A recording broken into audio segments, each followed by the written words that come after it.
Welcome to this stock analysis update for BAE Systems. Please remember I'm doing this just for fun as a hobby and speak to a qualified financial advisor.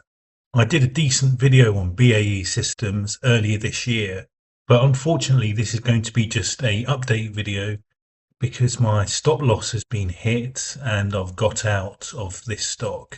When I did my initial video, I was quite clear that I knew I was jumping on the bandwagon and I'd hoped for the establishment of this megaphone formation as my kind of excuse to get in. But this now has broken down completely as the entire defence stock sector has collapsed over the last month or so. Of course, not getting into defence stocks when Russia invaded Ukraine back in early 2022 was definitely the biggest missed opportunity of my investment career. And I knew I was jumping on the bandwagon, and there you go. But who knows, maybe we can reevaluate the defence stocks at some point in the future. It's not too bad a hit because I've only ended up 5% down on this particular investment.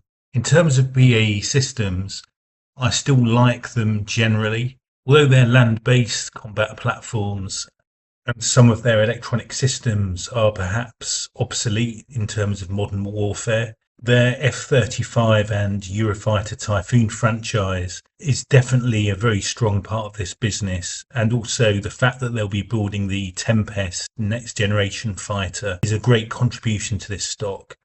And also they have a very important maritime segment with a lot of the future incomes coming from their submarine programs. And submarines are probably the only naval vessels which aren't already obsolete in terms of the recent innovations in warfare. Actually, the electronic systems, some of that's electronic warfare, which is very important in the future, but also a lot of that is actually just the air business that somehow leaks into the electronic systems segment. So overall, they've got a reasonably future-proof franchise here.